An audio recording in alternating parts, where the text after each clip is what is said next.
big hello to everyone and welcome to PW Only IAS. So, in the previous session, we were talking about the aspects related to climate change negotiations.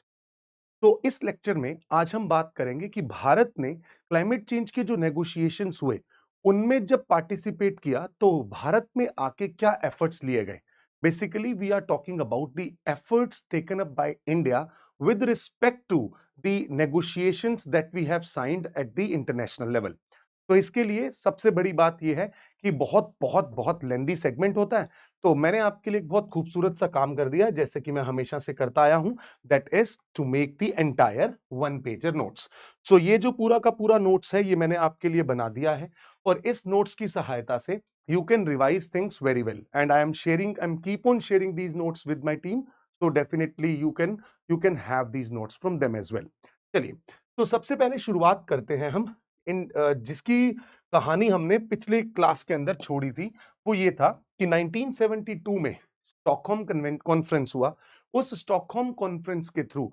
United Nation Environment Programme का जन्म होता है जिसको हम UNEP के नाम से जानते हैं यूनेप का जब गठन हुआ तब इसने इसके द्वारा बहुत सारी रिपोर्ट्स भी इशू की जाती हैं जो कि मैंने आपको पिछले क्लास के अंदर बताई भी अब यूनेप जो है इससे 1972 से पहले environment was nowhere in the policy making as far as stakeholders are concerned अब क्या होगा जब 1972 का कॉन्फ्रेंस होगा तो इसके बाद स्टेक होल्डर्स के रूप में इसका बहुत बड़ा योगदान देखा जाएगा एनवायरनमेंट एक बहुत बड़ा स्टेक होल्डर बन के आगे उभरेगा और दुनिया को यह ज्ञात होगा कि हम डेवलपमेंट तो करते हुए जा रहे हैं बट इस ह्यूमंस की वजह से एनवायरनमेंट को बहुत बड़ा लॉस भी हो रहा है तो हमें एक सस्टेनेबल डेवलपमेंट की ओर आगे बढ़ना है इसी वजह से 1987 के अंदर सस्टेनेबल डेवलपमेंट को लेके एक कमीशन बनाया गया था जिसका नाम था ब्रंटलैंड कमीशन और उन्हीं की रिपोर्ट में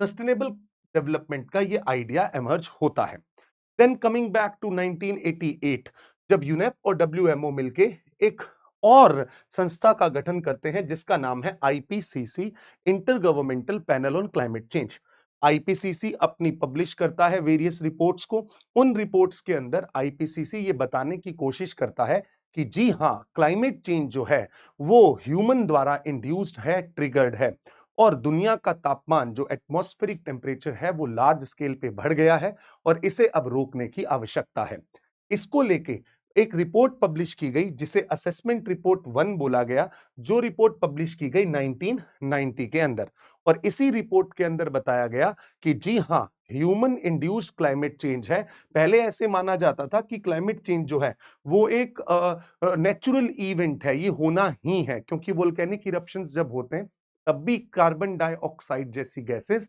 एमिट होती हैं हमारे एटमॉस्फेयर के अंदर 1990 में जब आईपीसीसी की ये रिपोर्ट आती है तब उसके बाद ये सोचा जाता है कि अब हमें कुछ करने की आवश्यकता है as far as this entire environment is concerned फिर ये 1992 में पूरा विश्व के हेड ऑफ स्टेट आकर मिलते हैं United nation conference on environment and development Rio earth summit के अंदर रियो डी जेनेरियो ब्राजील का शहर डेवलप्ड शहर उसमें पूरा विश्व मिलता है और पूरे विश्व के जितने भी हेड ऑफ स्टेट हैं वो ये डिसाइड करते हैं कि अब हमें एनवायरनमेंट को लेके आगे क्या प्लानिंग करनी है इससे 3 मेजर रिपोर्ट्स और 3 मेजर कन्वेंशंस निकल के सामने आते हैं जो 3 रिपोर्ट्स हैं उनमें पहली रिपोर्ट है Rio declaration second is agenda 21 and third is forest principle ये तीनों की तीनों रिपोर्ट्स सस्टेनेबल डेवलपमेंट की बात करती हैं और इसी में मैं आपको एक चीज ऐड करता हूं जो रियो प्लस 10 और रियो प्लस 20 है ये सस्टेनेबल डेवलपमेंट की ही बात कर रहे हैं रियो प्लस 10 का मतलब है एक ऐसा कॉन्फ्रेंस जो कि 1992 के बाद 10 साल आप ऐड करेंगे तो 2002 में होगा रियो प्लस 20 की बात करेंगे तो ये 2012 में होगा रियो प्लस 20 का जब ये समिट होता है सस्टेनेबल डेवलपमेंट को लेके तब यहां पे सस्टेनेबल डेवलपमेंट गोल्स का आइडिया एमर्ज होता है जो कि आज हम 17 सस्टेनेबल डेवलपमेंट गोल्स के रूप में देखते हैं जो मैं पहले भी आपको बताया हूं कि जो 17 सस्टेनेबल डेवलपमेंट गोल्स हैं उनका आइडिया कहां से एमर्ज हुआ yes please tell me in the chat box guys तो ये जो 17 सस्टेनेबल डेवलपमेंट गोल्स हैं ये रियो प्लस 20 के अंदर एमर्ज होते हैं चलिए आगे बढ़ते हैं। अब हमने देखा कि जो 3 कन्वेंशन आए, उन कन्वेंशन में एक सबसे बढ़िया कन्वेंशन जो था क्लाइमेट चेंज को लेके वो है United Nation framework convention on climate change. इसके अंदर ऑब्जेक्टिव ये रखा गया कि ग्रीन हाउस गैस का जो एमिशन है उसको हम स्टेबल करेंगे एटमॉस्फेयर के अंदर, ताकि इससे होने वाले दुष्प्रभावों से बचा जा सके। अब यहां पे आगे चल के बहुत सारी मीटिंग्स होती हैं। उन मीटिंग्स को हम कॉन्फ्रेंस ऑफ पार्टीज के नाम से जानते हैं और यही conference of parties are responsible. These conference of parties are responsible for what? ये रिस्पॉन्सिबल होती हैं डिसीजन मेकिंग के लिए। ठीक है? तो अब हम समझने की कोशिश करते हैं कि हम जब इन कॉन्फ्रेंस ऑफ पार्टीज में पार्टिसिपेट करेंगे तो भारत में आके क्या स्टेप लेंगे। जैसा कि आप सब लोग जानते हैं, क्योटो प्रोटोकॉल जो कि पिछली क्लास में मैंने आपको समझाया, 2008 से 2012 में क्योटो प्रोटोकॉल का पहला कमिटमेंट पीरियड शुरू होता है। So it marked with the beginning of the first commitment period of Kyoto Protocol way back in 2008, and the very first commitment period was for 2008 to 2012, and objective was set to reduce the greenhouse gas emission by 5% of 1990 base level. अब इसके लिए 2008 में भारत किन plans के साथ आता है, भारत में क्या एक्शन लिए जाते हैं, वो मैंने आपको पिछली क्लास के अंत में बताया था, जिसे बोला जाता है national action plan on climate change. ये जो national action plan on climate change है, ये 2008 से इसका आइडिया कंसीव होता है और इसमें टोटल 8 सब मिशन हैं। आपने आज तक बहुत सारी स्कीम्स के बारे में पढ़ा होगा, मैं उन स्कीम्स के नाम जरूर लूंगा यहां पे, सो प्लीज मेक श्योर आप उनको एक बार दोबारा से रिवाइज कर लें, क्योंकि अभी पुरानी हो चुकी है तो आगे आने वाले समय के लिए थोड़ा कम रेलेवेंस इनका देखा जाएगा। अब हम आते हैं national action plan on climate change पे। जब हम national action plan on climate change देखते हैं तब हमें एक चीज समझ में आती है कि इसके अंदर पहला मिशन है national solar mission. National solar mission क्या है और इसके अंदर क्या टारगेट रखे गए, उसको उससे शुरुआत करते हैं। देखिए, जो पहला मिशन आया है हमारे सामने, that is national solar mission. इस नेशनल सोलर मिशन के अंदर 2008 के अंदर एक टारगेट सेट किया गया कि हम क्या करने वाले हैं, हम सोलर एनर्जी से अब सोलर एनर्जी से ऊर्जा की प्राप्ति करने वाले हैं। यानी कि अब हम जो पुराने सोर्सेस, जो फॉसिल फ्यूल से हम जो एनर्जी प्राप्त कर रहे थे, कोयले से जो एनर्जी प्राप्त कर रहे थे, उससे हट के अब हम आने वाले हैं किसकी ओर? हम आने वाले हैं रिन्यूएबल एनर्जी की ओर। इस रिन्यूएबल एनर्जी की ओर जब हम आएंगे तो उसे नेशनल सोलर मिशन का नाम दिया गया। ये जो नेशनल सोलर मिशन है, इसको बोला गया था Jawaharlal Nehru national solar mission. और इसके अंदर एक टारगेट सेट किया गया, वो था 3 फेज के अंदर कंप्लीट करना। 3 फेज के अंदर कंप्लीट करने के टारगेट के रूप में 2010 से 2013, 2013 से 2017 और 2017 से 2022 तक इस पूरे मिशन को कन्वीन किया जाना था। अब 2017 से 2022 ये 3 मेजर फेजेस के अंदर मिशन होगा। इस जवाहरलाल नेहरू सोलर मिशन के अंदर हम अचीव करने की कोशिश करेंगे 100 gigawatt of solar energy. 100 gigawatt solar energy जो कि कब तक अचीव करनी है हमें? 2022 तक। तो अब ये टारगेट अमेंड कर दिया गया है, बट फिर भी मैं आपको इसका बैकग्राउंड बता रहा हूं। जो ये 100 गीगावाट एनर्जी हमने अचीव करनी थी, तो इसके 2 कंपोनेंट थे। 2 कंपोनेंट के अंदर पहला कंपोनेंट था जिसके अंदर आप 40 गीगावाट एनर्जी अचीव करना चाहते हैं from the rooftop solar plants.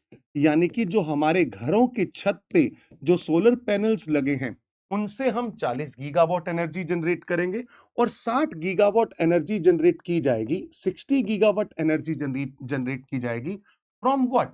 60 gigawatt from large solar parks. Medium and large scale जो सोलर पार्क्स होंगे, वहां से ये एनर्जी जनरेट की जाएगी। तो ये एक एस्पेक्ट है जो कि जवाहरलाल नेहरू सोलर मिशन के अंतर्गत लिया गया। बट जब ये एनर्जी जनरेट करेंगे तो इस एनर्जी को जनरेट करने के लिए हमें कुछ ना कुछ स्कीम्स हासिल करनी पड़ेंगी, स्कीम्स स्टार्ट करनी पड़ेंगी। इसमें भारत सरकार ने सबसे पहले, हम चाहते थे कि जो हमारा एग्रीकल्चर सेक्टर है, एग्रीकल्चर सेक्टर जो है, इस सेक्टर के अंदर लार्ज स्केल पे एक समस्या है कि हम यहाँ पे इलेक्ट्रिसिटी का यूज करते हैं इलेक्ट्रिसिटी का यूज करते हैं जहां पे ग्रिड की कनेक्टिविटी है। यानी कि जैसे हमारा घर जो है, जहां पे बिजली की तारें पहुंचती हैं, उसको हम बोलते हैं ग्रिड कनेक्टेड।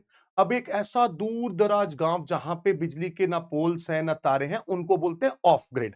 तो जहां पे एग्रीकल्चर सेक्टर में ग्रिड से कनेक्टिविटी है, वहां पे वो ट्यूबवेल चलाते हैं। और इन ट्यूबवेल के लिए जो इलेक्ट्रिसिटी प्रोवाइड की जाती है, उसके लिए पावर सब्सिडी देनी पड़ती है सरकार को, क्योंकि एग्रीकल्चर सेक्टर वैसे भी डिस्ट्रेस में रहता है, इसीलिए पावर सब्सिडी दी जाती है। हम चाहते थे कि इस सेक्टर में भी हम किसका इस्तेमाल करें, सोलर एनर्जी का इस्तेमाल करें। और दूसरा जो ऑफ ग्रिड है, यानी कि ऐसे सेक्टर, ऐसा जगह जहां पे अभी ग्रिड नहीं पहुंचा है, वहां पे लोग जब ट्यूबवेल चलाते हैं तो वो डीजल से ऑपरेट करते हैं, डीजल से वो ट्यूबवेल चलाते हैं।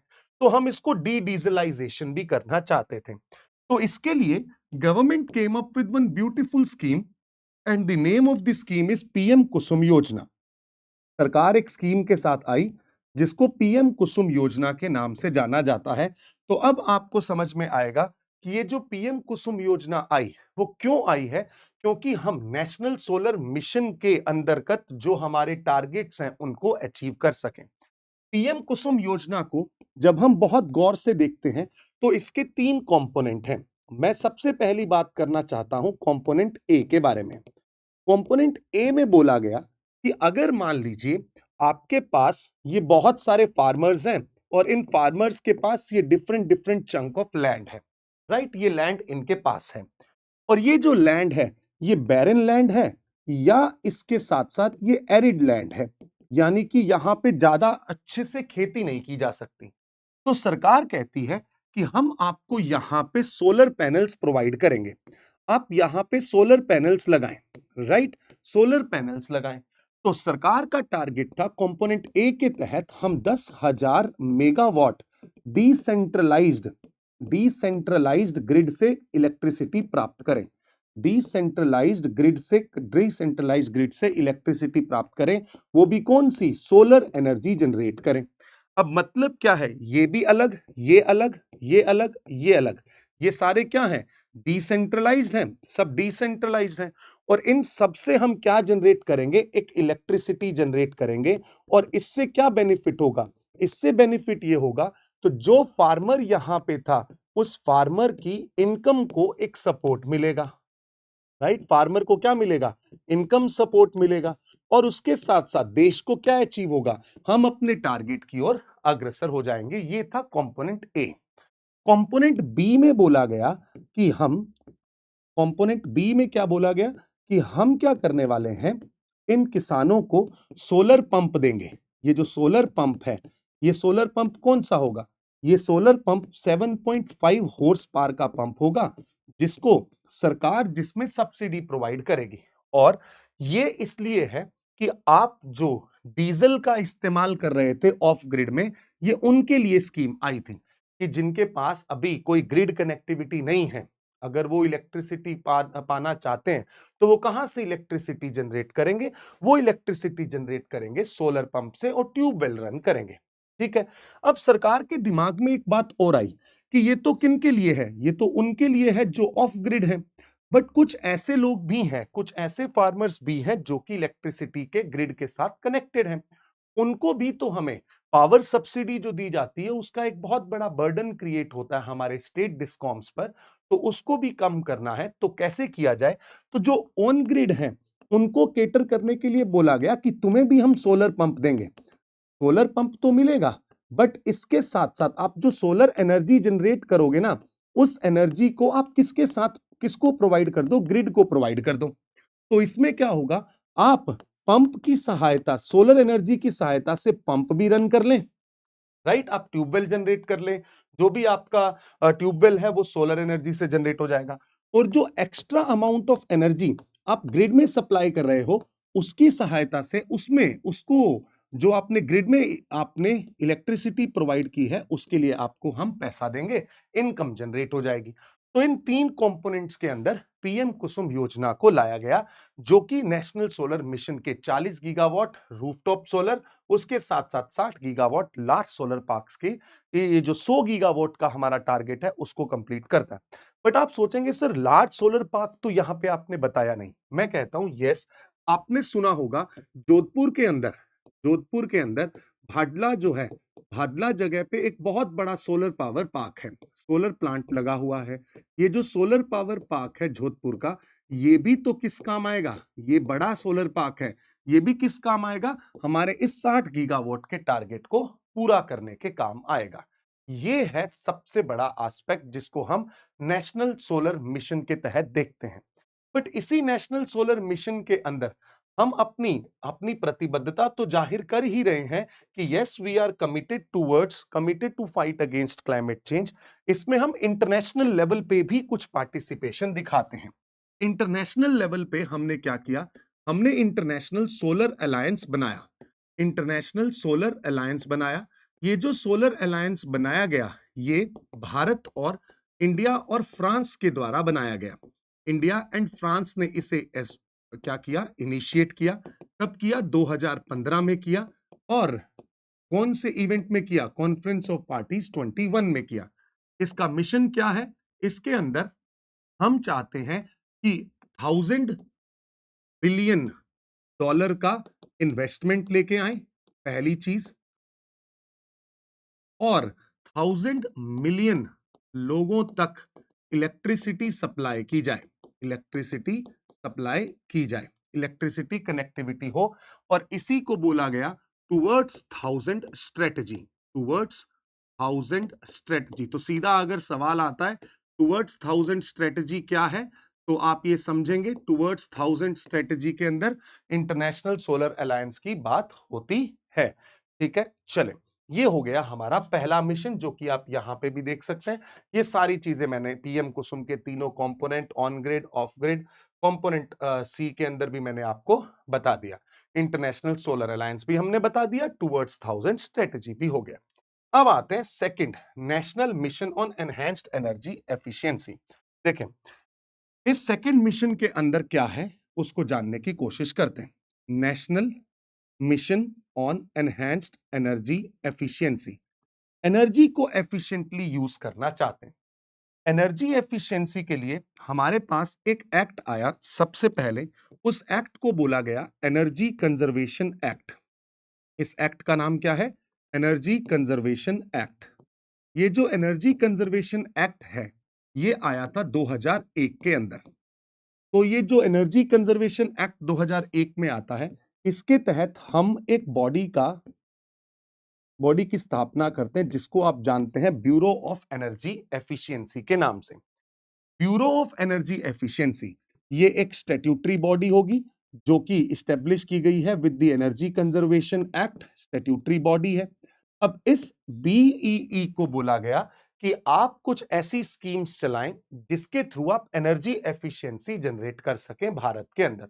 कि जो हम जैसे आपने आजकल देखा होगा, बीईई ही एक प्रोग्राम चलाती है जिसको आप स्टार लेबलिंग प्रोग्राम कहते हैं। स्टार लेबल प्रोग्राम, ये जो स्टार लेबल प्रोग्राम है, यानी कि जो हमारे अप्लायंसेस हैं, ये जो अप्लायंसेस हैं, ये अप्लायंसेस जैसे कि एसी, राइट, जैसे कि फ्लोरोसेंट लैंप हो गया, राइट, उसके साथ साथ गीजर हो गया,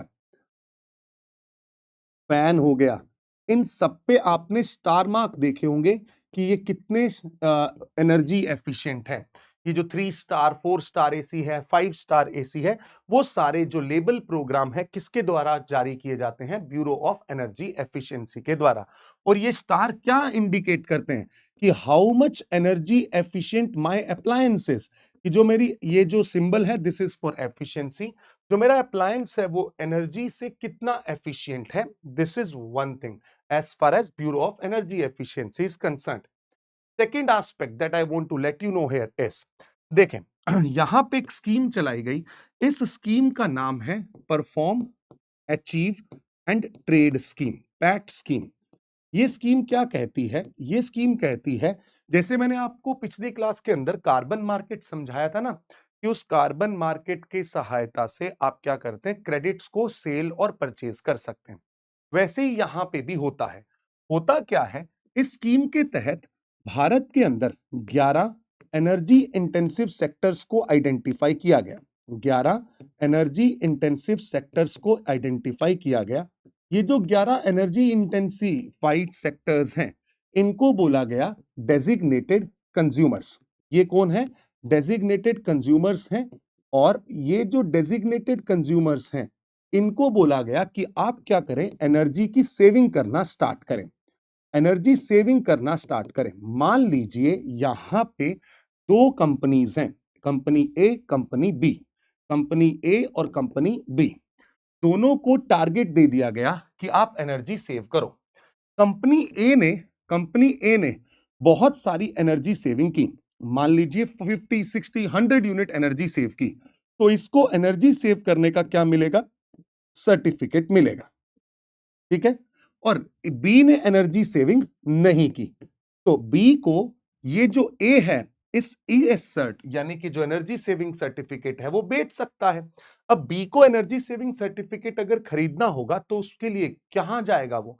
यहां के लिए आपने एक मार्केट स्टेब्लिश किया और यहां पे मार्केट एक्सचेंज बनाए भारत ने, जहां पे आपको मैं एक एक्सचेंज का नाम बता रहा हूं जो कि बहुत ही इंपॉर्टेंट है, that is power exchange of India limited. Power exchange of India limited. ऐसे 3 एक्सचेंजेस हैं, जैसे हमारे बीएससी बॉम्बे स्टॉक एक्सचेंज और नेशनल स्टॉक एक्सचेंज हैं, वैसे ही यहां पे, वहां पे तो शेयर्स बिकते हैं, यहां पे एनर्जी सेविंग सर्टिफिकेट्स बिकते हैं। ठीक है। Power exchange India limited, Hindustan power exchange limited, ऐसे करके 3 मेजर्स के हमने एक्सचेंजेस बनाए। इन मार्केट एक्सचेंजेस को कंट्रोल करने की, इनको रेगुलेट करने की, जैसे वहां पे सेबी रेगुलेट करता है, यहां पे इसको रेगुलेट करने की जिम्मेदारी दी गई CERC, central electricity regulatory commission को। जो सीईआरसी है, ये भी एक ऐसा कमीशन है जो कि स्टैट्यूटरी बॉडी है और इलेक्ट्रिसिटी एक्ट 2003 के तहत इसका गठन होता है। इलेक्ट्रिसिटी एक्ट 2003 के तहत ये सीईआरसी जो है, ये आती है, जो कि रेगुलेट करती है इस मार्केट को, और इस एक्सचेंज में जाके एनर्जी सेविंग सर्टिफिकेट्स खरीदे और बेचे जाते हैं। ताकि आपने इस नाम को अगर आप समझेंगे तो what you can do is you perform well. अगर आप परफॉर्म करेंगे तो आप कुछ अचीव करेंगे, और जो भी आपको एनर्जी सेविंग सर्टिफिकेट अचीव होगा उसका आप क्या कर देंगे? ट्रेड कर देंगे। इसी को बोला गया PAT scheme, perform, achieve and trade scheme. ठीक है। ये किसके तहत आया? Mission of energy enhanced energy efficiency के तहत। दूसरा, national mission of enhanced energy efficiency में क्या काम किया गया? एक काम तो ये हो गया, बी जिसने स्टार लेबलिंग प्रोग्राम चला दिया, यहां पे आपने पैट स्कीम चला दी। एक इसी स्कीम के, इसी सब मिशन के अंदर सबसे इंपॉर्टेंट सबमिशन एक और है, जिसको आप उजाला स्कीम के नाम से जानते हैं। उजाला के अंदर आप एलईडी जो है, जो एलईडी बल्ब्स हैं, इनको प्रमोट होता हुआ पाते हैं। ये जो है उजाला स्कीम भी है, इसी सब मिशन के अंतर्गत आती है। And moreover, we just need to know about one more thing है। What is that? वो ये है कि उजाला के साथ साथ जो national mission on enhanced energy efficiency है, ये market transformation of energy efficiency MTEE scheme भी चलाता है। इस स्कीम में आप अप्लायंसेस को क्या बनाने की कोशिश करते हैं? एनर्जी एफिशिएंट बनाने की कोशिश करते हैं। अप्लायंसेस जो है वो क्या होने चाहिए? एनर्जी एफिशिएंट होने चाहिए। ये सारी बातें मैंने यहां पे भी मेंशन की हैं। कार्बन ट्रेडिंग है, India energy exchange, Hindustan power exchange India limited, ये सारे आपने देखे यहां पे। फिर यहां से आगे बढ़ते हुए market transformation for energy efficiency, जिसमें उजाला स्कीम आती है, और सुपर एफिशिएंट इक्विपमेंट प्रोग्राम, जो कि आप एनर्जी एफिशिएंट इक्विपमेंट्स देखते हैं वो पाते हैं। फिर आता है एक और स्कीम, जिसको बोला जाता है फीड स्कीम। वापस आते हैं यहां पे, MTEE के बाद एक स्कीम है जिसको FEED स्कीम के नाम से जाना जाता है। इस स्कीम के अंदर जो रिस्क कवरेज है, यानी बेसिकली स्कीम के अंदर हम क्या करना चाह रहे हैं? फंडिंग प्रोवाइड करना चाह रहे हैं। फंडिंग प्रोवाइड करना चाह रहे हैं। यहां पे ब्यूरो ऑफ एनर्जी एफिशिएंसी जो BEE है, 2 फंड्स जनरेट करता है, और इन फंड्स के थ्रू पैसा दिया जाता है उन सेक्टर्स को, उन कंपनीज को जो कि पावर एनर्जी एफिशिएंट अप्लायंसेस लाना चाहती हैं, एनर्जी एफिशिएंसी अचीव करना चाहती हैं, एनर्जी सेविंग अचीव करना चाहती हैं। बट उनके साथ समस्या ये है मेरे दोस्तों कि वो कंपनीज के पास पैसा नहीं है। तो ये BEE फंड्स एस्टेब्लिश करता है और इस फंड की सहायता से आप बैंक के रिस्क को भी कवर कर लेते हैं और उस कंपनी के रिस्क को भी कवर करते हैं। तो this is all about national mission on enhanced energy efficiency. अब आता है थर्ड मिशन। थर्ड मिशन जो है that is national mission on sustainable habitat. ये मैं यहां पे लिख देता हूं, national mission on sustainable habitat.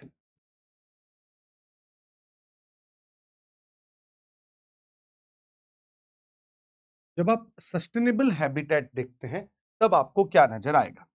सबसे पहली बात, सस्टेनेबल हैबिटेट क्या होना चाहिए? ऐसा हैबिटेट जो सस्टेनेबल हो, उसके अंदर कुछ कैरेक्टरिस्टिक्स होती हैं।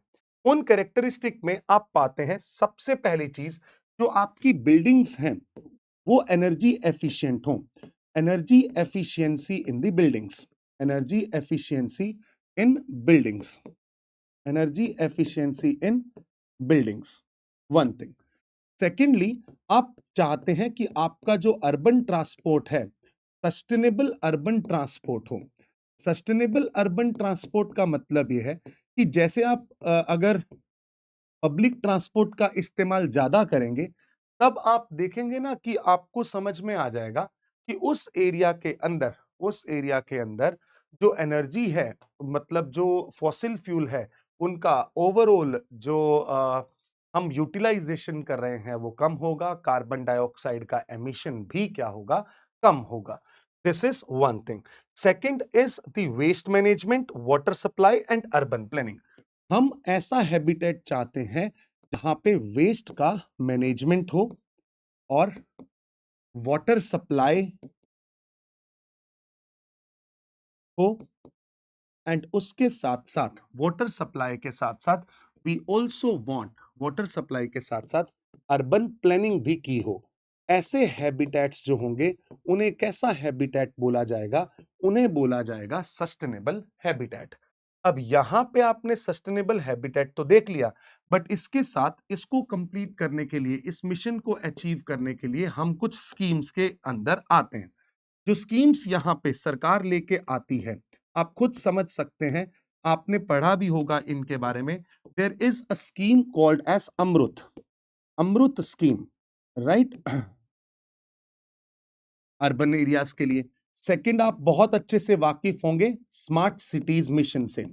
जो ये 100 स्मार्ट सिटीज हम बनाना चाहते थे, दो it did not get the success government has thought of in the past, but still third is the स्वच्छ भारत मिशन। जो ये स्वच्छ भारत मिशन है, this is also under the sub mission of national mission on sustainable habitat.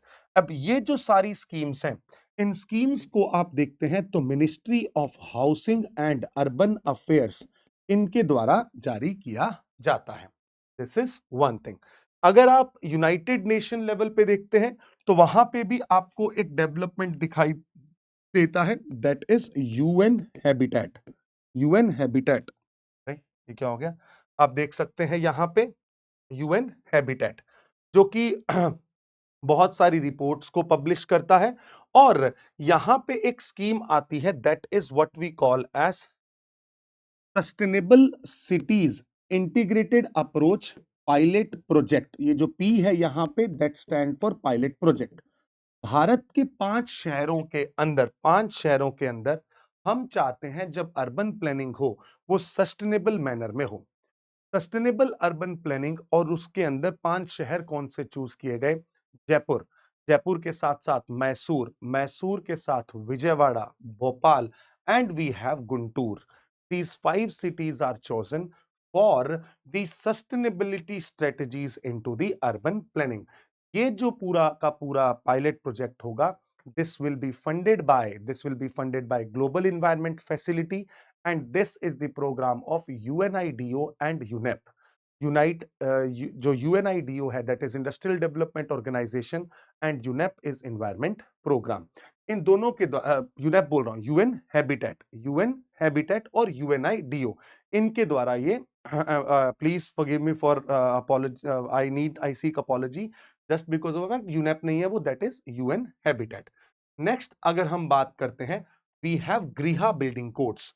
ये जो ग्रीहा है ये बात करता है ग्रीन रेटिंग्स की, मतलब ऐसी बिल्डिंग्स जो कि एनर्जी एफिशिएंट बिल्डिंग्स हो, है ना?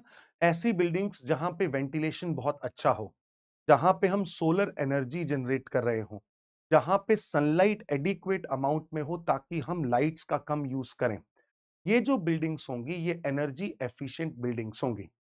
ये जो एनर्जी एफिशिएंट बिल्डिंग्स होंगी जहां पे एयर पोल्यूशन की जो समस्या है वो ना हो, हम कुछ ऐसे पौधे लगाएं जिनसे हम एयर प्यूरिफाई कर सकें, that is what we call as green building.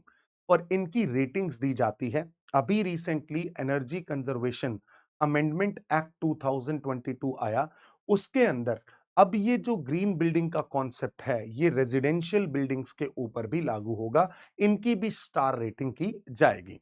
यहाँ पे आप रेटिंग्स देते हैं on various parameters that I have told you, और उन पैरामीटर्स के हिसाब से इस स्कीम को चलाया जाता है, that is green rating for integrate habitat assessment.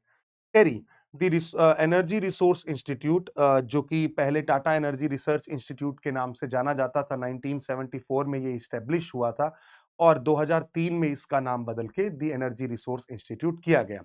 इस साल Mr. Ratan Tata also passed away. So this automatically becomes a little bit more important. चलें आगे बढ़ते हैं। National mission on securing Himalayan ecosystem. जैसा कि आप जानते हैं कि हिमालयाज जो हैं, अगर हम आगे बढ़े यहाँ पे तो NMSHE, national mission for securing Himalayan ecosystem. अगर आप हिमालयन इकोसिस्टम की बात करते हैं तो you are very well aware of a fact that Himalayas के अंदर जो ग्लेशियर्स हैं, glaciers are melting very fast. Glaciers are melting, और अगर ग्लेशियर्स मेल्ट हो रहे हैं तो इसकी वजह से ग्लेशियल लेक आउटबर्स्ट, फ्लड जैसे इवेंट्स इंक्रीज हो जाते हैं। उसके साथ साथ जो नेचुरल हजार्ड हैं वो भी बहुत इंक्रीज हो रहे हैं। इंक्रीज इन नेचुरल हजार्ड, जो नेचुरल हजार्ड्स जैसे कि आप लैंडस्लाइड्स की बात कर लें, है ना? लैंडस्लाइड्स हो गया, एंड जैसे ऊपर मैंने आपको ग्लेशियल लेक आउटबर्स्ट, फ्लड बताया है, अर्थक्वेक लाइक इवेंट्स हैं, राइट? ये सारी चीजें इंक्रीज हो गई हैं। उसके साथ साथ जब भी आप क्लाइमेट के अंदर चेंज देखते हैं तो बायोडाइवर्सिटी लॉस लार्ज स्केल पे देखा जाता है, हैबिटेट डिस्ट्रक्ट हो रहे हैं, बायोडाइवर्सिटी लॉस होता जा रहा है, फॉरेस्ट फायर्स के इंसिडेंसेस इंक्रीज हो गए हैं, जो कि नेचुरल हजार्ड की कैटेगरी में ही आएगा। And along with that we also want to conserve जो यहाँ की ट्रेडिशनल नॉलेज है, जो ट्रेडिशनल नॉलेज है वो भी खतरे में जाती जा रही है। तो हम चाहते हैं कि ये जो ट्रेडिशनल नॉलेज है इसको भी क्या किया जाए, कंजर्व किया जाए, और इसके लिए हम एक सिस्टम लेके आए जिसको बोला गया, एक सब मिशन है, that is national mission on securing Himalayan ecosystem.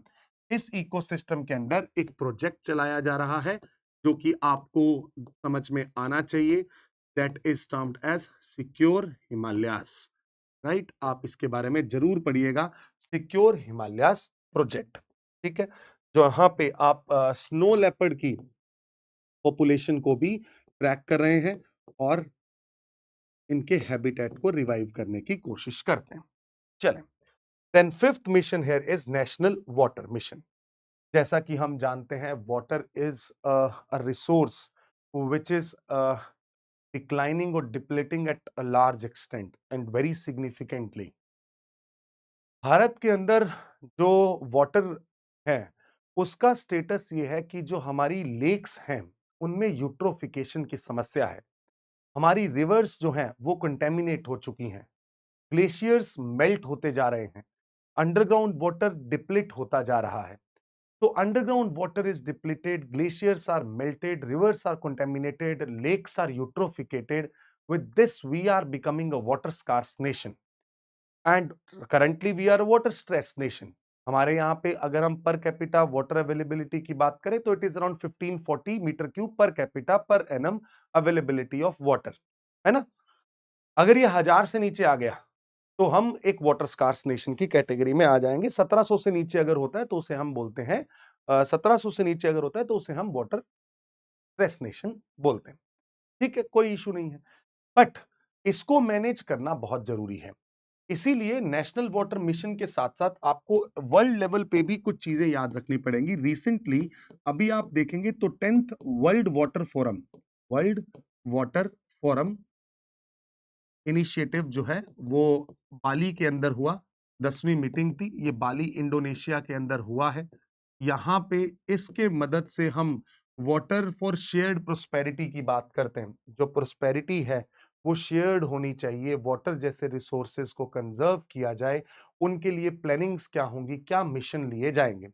Bharat के अंदर भी बहुत सारे ऐसे प्लान्स हैं जो हमने वाटर को कंजर्व करने के लिए बनाए हैं, चाहे वो रेन वाटर हार्वेस्टिंग हो या हम अब डीसैलिनेशन के लिए इजराइल के साथ पैक्ट कर रहे हैं, जहां पे हम चाहते हैं कि भारत और इजराइल मिलके जो हमारे समुद्रों का पानी है, वो जो खारा पानी है जिसको हम फ्रेश वाटर में बदल सकें, that too at affordable cost.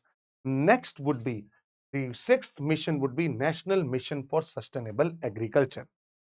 देखें, जब हम बात करते हैं national mission for sustainable agriculture की, national mission for sustainable agriculture, जब इस मिशन की बात आती है तब मैं हमेशा एक बात बोलता हूं कि climate change and agriculture has a nexus.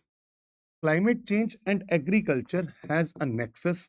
वो नेक्सस क्या है कि एग्रीकल्चर जो है वो क्लाइमेट चेंज को प्रभावित करता है। क्यों? क्योंकि अगर आप ऐसी एक्टिविटीज कर रहे हैं जैसे कि आप पैडी कल्टीवेशन करते हैं, राइस का कल्टीवेशन करते हैं, तब राइस के कल्टीवेशन के दौरान लार्ज स्केल पे मीथेन रिलीज होती है। तो एग्रीकल्चर जो है वो क्लाइमेट चेंज के लिए रिस्पॉन्सिबल है। बिल्कुल ठीक है। बट क्लाइमेट चेंज भी साइमल्टेनियसली एग्रीकल्चर को प्रभावित करता है।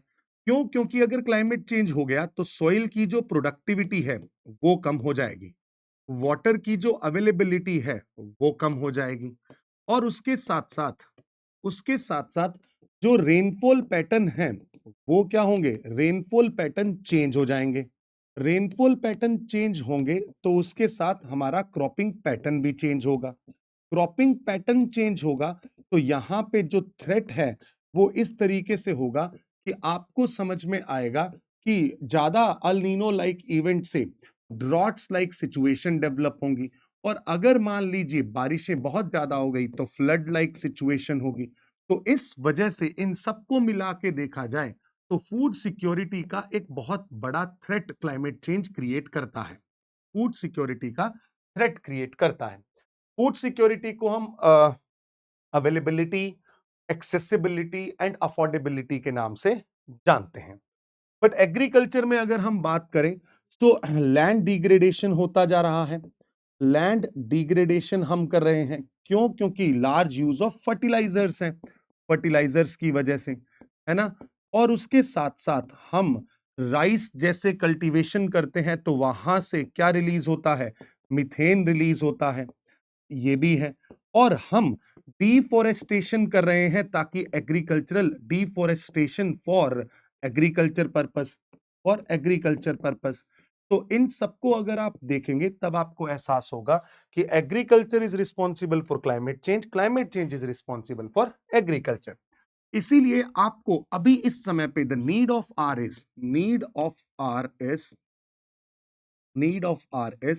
Climate smart agriculture. Climate smart agriculture climate smart agriculture को मैं एक बहुत अच्छे तरीके से आपको समझाना चाहता हूं with the help of one beautiful triangular diagram, जिससे आपको कभी डाउट नहीं आएगा। क्लाइमेट स्मार्ट एग्रीकल्चर क्या कहता है? अरे रुकें।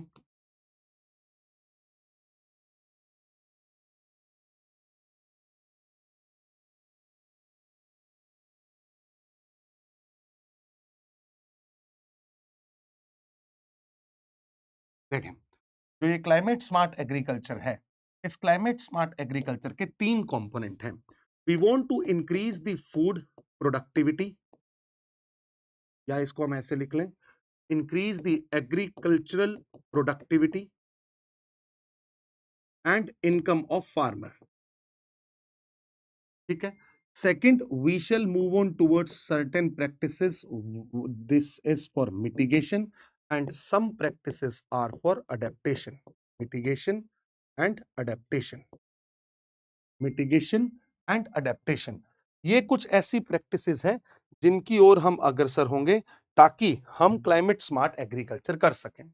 कैसे मिटिगेशन और अडेप्टेशन की बात करें? हम ऐसा चाहते हैं कि जो हमारी एग्रीकल्चरल प्रैक्टिसेस हो वो क्लाइमेट रेजिलिएंट हो। हम यहां पे drought resistant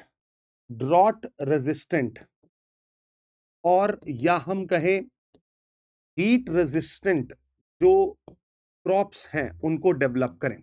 heat resistant crops को डेवलप करें, क्रॉप्स को डेवलप करें। दूसरा, इंटीग्रेटेड फार्मिंग सिस्टम स्टार्ट करें, यानी कि फार्मिंग के साथ साथ हम एग्रो फॉरेस्ट्री पे भी ध्यान दें। इंटीग्रेटेड फार्मिंग सिस्टम की बात करते हैं।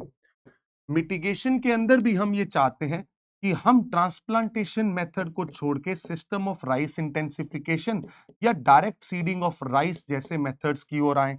हम नेचुरल फार्मिंग को अडॉप्ट करें, हम नेचुरल फार्मिंग को अडॉप्ट करें, हम ऑर्गेनिक फार्मिंग की ओर अग्रसर हों। ये सारे जो एस्पेक्ट है ये सस्टेनेबल एग्रीकल्चर के एस्पेक्ट हैं।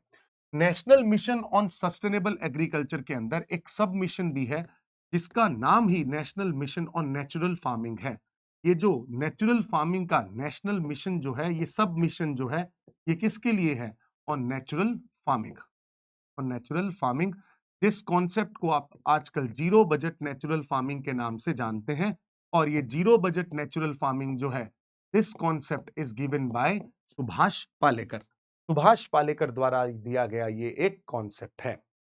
अब सस्टेनेबल एग्रीकल्चर के रूप में आप एक और स्कीम लेके आते हैं जिसको सॉइल हेल्थ कार्ड के नाम से जाना जाता है। सॉइल हेल्थ कार्ड एक ऐसी स्कीम है जिससे किसान हर 2 साल में, 2 साल में एक बार, 2 साल में एक बार जो सॉइल है, जो सॉइल है उस सॉइल की गुणवत्ता, उसके अंदर कौन से न्यूट्रिएंट की कमी है उनको जांच सकता है। अगर कोई किसान अपनी सॉइल का सैंपल लेकर एपीएमसी मंडी में जाता है, वहां पे सॉइल टेस्टिंग लैब्स हैं। उन सॉइल टेस्टिंग लैब्स में 12 पैरामीटर्स पे सॉइल हेल्थ कार्ड प्रोवाइड किया जाता है। उन 12 पैरामीटर्स में कुछ पैरामीटर्स ऐसे हैं जैसे कि 3 मैक्रो न्यूट्रिएंट सॉइल के चेक किए जाएंगे, एन, पी और के। एक सेकेंडरी न्यूट्रिएंट होता है सल्फर, उसे चेक किया जाएगा। फिर कुछ माइक्रो न्यूट्रिएंट्स हैं जैसे कि जिंक हो गया, बोरोन हो गया, आयरन हुआ, कॉपर हुआ, इनका। फिर उस सॉइल की ऑर्गेनिक कंटेंट, उसकी पीएच कितनी है, उस सॉइल की इलेक्ट्रिकल कंडक्टिविटी क्या है। ये जो टोटल पैरामीटर्स हैं, इन पैरामीटर्स के आधार पे आपको एक कार्ड प्रोवाइड किया जाएगा। इस कार्ड के अंदर आपको बताया जाएगा कि आपके इस सॉइल को किस तरीके के मिनरल्स और न्यूट्रिएंट की आवश्यकता है। Right, that is another scheme related to the national mission on sustainable agriculture. And direct seeding of rice की जहां तक बात आती है और सिस्टम ऑफ राइस इंटेंसिफिकेशन की जहां तक बात आती है, ये मैं दोनों आपको बता देता हूं क्या है। देखें, होता क्या है, भारत में जब राइस का कल्टीवेशन किया जाता है तो उसमें हम जिस पद्धति को इस्तेमाल करते हैं वो है ट्रांसप्लांटेशन मेथड। कौन सा method? Transplantation method. Transplantation method में किसान सीड्स को लेके जाता है नर्सरी में, 15 से 20 दिन में उसके सैंपलिंग्स को ग्रो किया जाता है और फिर वो छोटे छोटे पौधों को पानी, सबमर्ज्ड वाटर के अंदर क्या करता है? ट्रांसप्लांट करता है, जिससे लार्ज स्केल पे पानी का भी इस्तेमाल होता है, ऊपर से जो ग्रीन हाउस गैस मीथेन है उसका भी एमिशन होता है। इस कारण से हम चाहते हैं कि जैसे डायरेक्टली हम राइस के सीड्स को स्प्रेड कर दें और उस डायरेक्ट सीडिंग ऑफ राइस करना स्टार्ट करें। बट ऐसा किसान क्यों नहीं करता है? सीधा सवाल हमारे मन में यही उत्पन्न होता है। वो इसलिए नहीं होता है बच्चा, क्योंकि जब हम राइस को देखते हैं ना, तब डायरेक्ट सीडिंग के अंदर बहुत सारे राइस के सीड्स ऐसे हैं जो जर्मिनेट नहीं हो पाते। इसके लिए हम चाहते हैं कि जो ओवरऑल किसान के पास सीड है, उसकी कॉस्ट इंक्रीज़ हो जाती है। यहाँ से प्रॉब्लम आनी शुरू होती है और इसीलिए किसान जो हैं, जो फार्मर्स हैं, they are reluctant to adopt such practices, such practices of direct seeding of rice, right? So this is one aspect of National Mission on Sustainable Agriculture. The National Mission of Green India. National mission for green India के अंदर ये बोला गया कि हम भारत के अंदर greenery यानी कि फॉरेस्ट ग्रो करना चाहते हैं।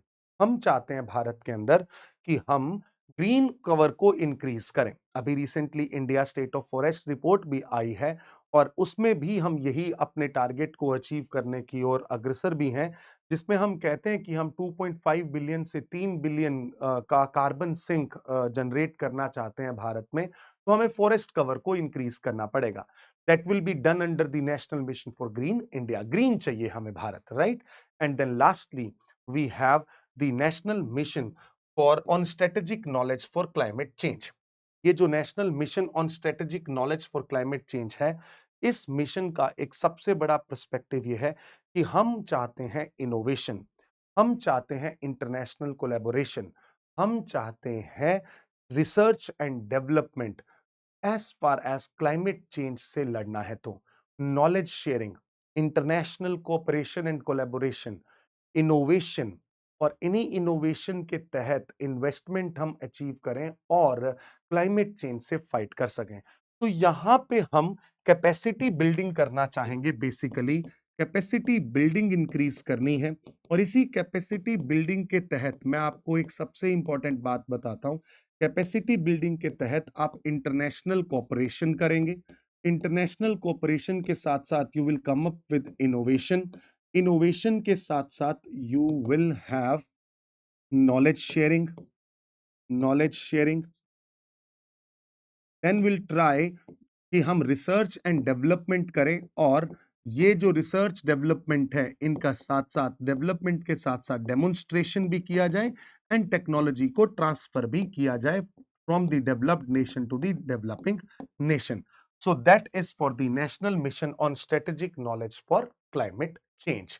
So these are 8 missions, 8 submissions of climate change. तो हमने अब अगर इस पूरी स्लाइड को आप देखेंगे तो इसके अंदर बहुत सारी चीजें आपको दिखाई देंगी national action plan on climate change में। देन हम यहाँ पे क्लाइमेट चेंज के अंदर मिशन के टारगेट्स, ऑब्जेक्टिव, है ना, ये सारी चीजें हम ऑलरेडी पढ़ चुके हैं। Bureau of energy efficiency, transformation for market transformation for energy efficiency, perform, achieve and trade. यहां तो फिर भी कम दिया है, मैंने आपको पूरा एक्सप्लेन कर दिया है। So now moving on to the next aspect here, जहां पे मैं आपको लेके आना चाहता हूं, दैट इज हो गया सारा ये तो एग्रीकल्चर का इंश्योरेंस लाना, सस्टेनेबल एग्रीकल्चर करना, है ना। चलिए बहुत बढ़िया। अब आते हैं हमारे पीएम के टारगेट्स पर। देखिए, जब कॉप 26 हुआ, कॉप 26 के अंदर, कॉप 26 के अंदर भारत के ऑनरेबल प्राइम मिनिस्टर ने एक आइडिया दिया जिसे बोला गया पंचामृत गोल्स। शायद ये मैंने आपको पिछली क्लास में बताया भी है। ये जो पंचामृत गोल्स हैं, ये जो पंचामृत गोल्स हैं, इन पंचामृत गोल्स में सबसे पहला गोल ये होगा कि हम भारत के अंदर जो एमिशन इंटेंसिटी है उसको 45% तक रिड्यूस करेंगे।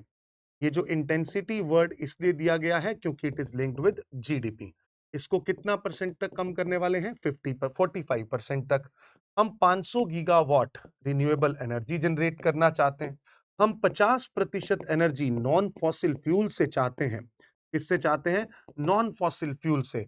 हम 2.5 बिलियन से 3 बिलियन टन का कार्बन सिंक जनरेट करना चाहते हैं और 2070 तक नेट जीरो को अचीव करना चाहते हैं। नेट जीरो को 2070 तक अचीव करना चाहते हैं। जिस तरीके से मुझे ये याद है वैसे ही आपको भी याद रखनी है।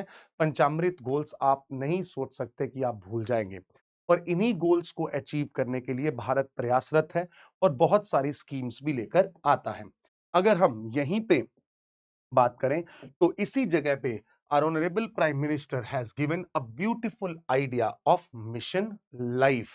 किसका आइडिया दिया? मिशन लाइफ का। और ये मिशन लाइफ क्या है, इसको ध्यान से समझने की कोशिश करते हैं।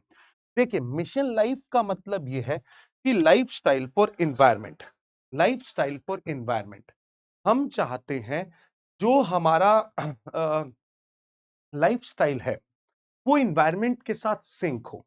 एक ऐसा ग्लोबल इनिशिएटिव है जो कि भारत द्वारा लीड किया जाएगा, जहां पे हम अपनी प्रैक्टिसेस को एनवायरनमेंट कंजर्वेशन और प्रिजर्वेशन की ओर आगे बढ़ाना चाहते हैं। एनवायरनमेंट कंजर्वेशन और प्रिजर्वेशन का मतलब है कि हमारा जो फोकस होगा वो होगा रिसोर्स यूटिलाइजेशन को करना तो है, बट बहुत ही रैशनली एंड लॉजिकली। हम रिसोर्स को एक्सप्लॉइट नहीं करने वाले हैं। लेट्स से एक आपने लाइफस्टाइल में भी देखें, आप अगर किसी रूम में, आज मैं आपको बोलता हूं कि आज आपके घर का बिजली का बिल माफ है, तो मैं ये भी बोलना चाहता हूं कि हमारे सोशल बिहेवियर के अंदर, हमारे इंस्टिंक्ट के अंदर ये है कि हम कभी भी बिजली को सेव नहीं करेंगे, हम एसी चलता हुआ छोड़ के बाहर चले जाएंगे, है ना? गीजर्स हम ऑन ऑफ करना भूल जाते हैं। That is the irrational use of the resources. हम वेस्टफुल यूज ना करें रिसोर्सेस का, हम रिसोर्सेस का माइंडफुल यूटिलाइजेशन करें rather than mindless destruction. Right? तो ये पूरा आइडिया ही यही है कि हम कॉप 26-27 के अंदर, स्पेसिफिकली शर्म एल शेख के अंदर, भारत ने अपने बहुत सारे एस्पेक्ट्स भी प्रोवाइड किए, जिसमें मिशन लाइफ एक एस्पेक्ट बन के आता है। एंड यहां पे ये जो मिशन लाइफ होगा, ये आगे आने वाले समय में एलटी एलईडी का भाग भी बनेगा, वो भी मैं आपको बताने की कोशिश करता हूं क्या है। तो समझिए इस चीज को। सबसे पहले हमने देखा what is mission life. Mission life का मतलब ही ये है कि हम चाहते हैं हमारा लाइफस्टाइल जो होगा, that lifestyle for environment. Lifestyle for environment, right? Lifestyle for environment, इसमें हम माइंडलेस कंजम्पशन से माइंडफुल यूटिलाइजेशन की ओर बढ़ना चाहते हैं। माइंडफुल यूटिलाइजेशन की ओर बढ़ना चाहते हैं। हम अपने लाइफस्टाइल को एनवायरनमेंट के साथ सिंक करके चलना चाहते हैं। इसे ही लाइफस्टाइल फॉर एनवायरनमेंट बोला गया। This idea was given by our honourable prime minister, right, on कब? कॉप 26 के अंदर। अब आप सब लोगों को पता है कि भारत ने पेरिस एग्रीमेंट के अंदर अपने आईएनडीसीज प्रोवाइड किए थे। ये जो अपने आईएनडीसीज थे, एंड आई होप, अब मैं आशा करता हूं आप सब लोगों को पता है आईएनडीसी क्या होते हैं। आईएनडीसीज कुछ नहीं, हमारे क्या हैं? इंटेंडेड नेशनली डिटरमाइंड कॉन्ट्रीब्यूशंस हैं। इंटेंडेड नेशनली डिटरमाइंड कॉन्ट्रीब्यूशंस हैं। जो आईएनडीसीज हैं, सब देशों ने प्रोवाइड तो कर दिए, बट इन आईएनडीसीज को अचीव करने के लिए एक्शन प्लान की आवश्यकता है। इनको अगर आप अचीव करना चाहते हैं, so we need what? We need the action plan. हमारी क्या स्ट्रेटजीज होंगी, उन्हीं एक्शन प्लान्स को, उन्हीं एजेंडा को हमने प्रोवाइड किया। कब? कॉप 27 के अंदर। कॉप 27 कहां पे हुआ? शर्म एल शेख। कहां पे? इजिप्ट में। जब हमने कॉप 27 में हम पहुंचे, तो हमने अपना एक प्लान दिया जिसको बोला गया LTLED, लॉन्ग टर्म लो एमिशन कार्बन डेवलपमेंट स्ट्रेटजी। ठीक है? देखें, तो long term low carbon emission development strategy के अंदर हम चाहते हैं रिसोर्स यूटिलाइजेशन क्या हो? ऑप्टिमाइज्ड हो। यूटिलाइजेशन ऑप्टिमाइज्ड हो और रैशनली हो। ऑप्टिमाइज्ड हो एंड रैशनली हो। ठीक है? हम ऐसे पाथवेज की ओर पहुंचना चाहते हैं जो कि लो कार्बन पाथवेज होंगे, यानी कि जिनसे कार्बन का एमिशन क्या होगा? कंपैरेटिवली कम होगा। लो कार्बन पाथवेज होंगे। उसके साथ साथ हम एक और चीज चाहते हैं, that is national green hydrogen mission.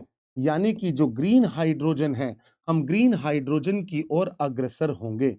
हम ग्रीन हाइड्रोजन की ओर अग्रसर होंगे, क्योंकि ये clean and green source of energy है। ग्रीन हाइड्रोजन की ओर अग्रसर होंगे। तो ये पूरा एस्पेक्ट आता है एलटी एलईडी के थ्रू, जो कि मैं आपको यहां पे दिखा भी सकता हूं। You can see here national hydrogen mission. Then हम अपने ट्रांसपोर्ट सेक्टर को ट्रांजिशन करने की कोशिश करेंगे और अर्बन डेवलपमेंट को सस्टेनेबल करेंगे। So this is LT LED.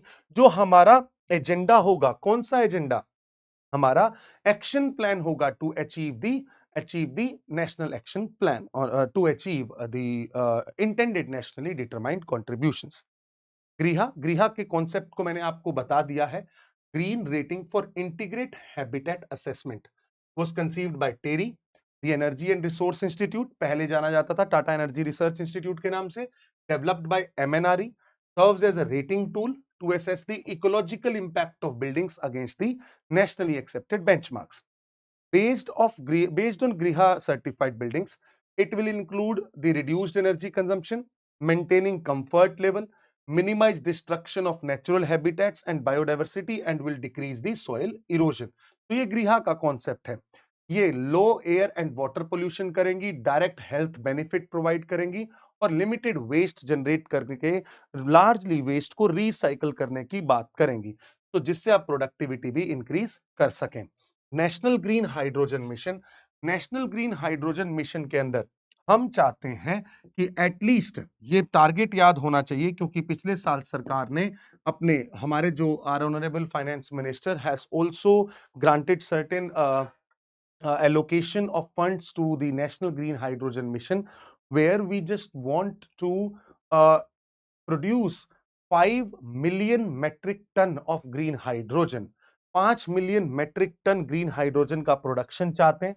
हम चाहते हैं कि भारत में 60 से 100 गीगावाट की इलेक्ट्रोलाइजर की कैपेसिटी हो और 125 गीगावाट रिन्यूएबल एनर्जी कैपेसिटी हो for the green hydrogen generation and associated transmission network. तो ये पूरा का पूरा जो टोटल आउटले अप्रूव किया गया है वो अराउंड 20,000 करोड़ के आसपास का है और इससे हमारी बहुत लार्ज स्केल पे 1 लाख करोड़ तक की सेविंग्स हमें देखने को मिल सकती हैं। अब ये ग्रीन हाइड्रोजन होता क्या है? पहली बात आप याद रखेंगे, जो हाइड्रोजन है, hydrogen is not the primary source of energy, hydrogen is secondary source of energy. ये क्या है? कैरियर है एनर्जी का, सेकेंडरी सोर्स है एनर्जी का। मतलब क्या है? सेकेंडरी सोर्स का मतलब ये है कि मान लीजिए आपके पास, आपने क्या किया, एक ये पूरा का पूरा इक्विपमेंट है जिसको आप इलेक्ट्रोलाइजर कहते हैं। इलेक्ट्रोलाइजर के अंदर आपने यहां पे डाला water, water is nothing but H2O liquid. But जब आप इसके अंदर इलेक्ट्रिसिटी पास करेंगे, तब इलेक्ट्रिसिटी पास करने से ये किस में कन्वर्ट हो जाएगा? H2 gas plus O2 gas के अंदर। जब ये इसके अंदर कन्वर्ट हो जाएगा और अगर ये इलेक्ट्रिसिटी रिन्यूएबल एनर्जी सोर्सेस से आ रही है, तब वो सारी इलेक्ट्रिसिटी स्टोर हो जाएगी किसके अंदर? हाइड्रोजन के अंदर। और इसी स्टोर्ड हाइड्रोजन की एनर्जी को हम कहां कर सकते हैं यूज? फ्यूल सेल के अंदर हम इसे यूज करेंगे। Right, in the science and tech I hope you must have been given the idea related to green hydrogen. तो this is about the national green hydrogen mission. इसके अंदर हमें क्या चाहिए?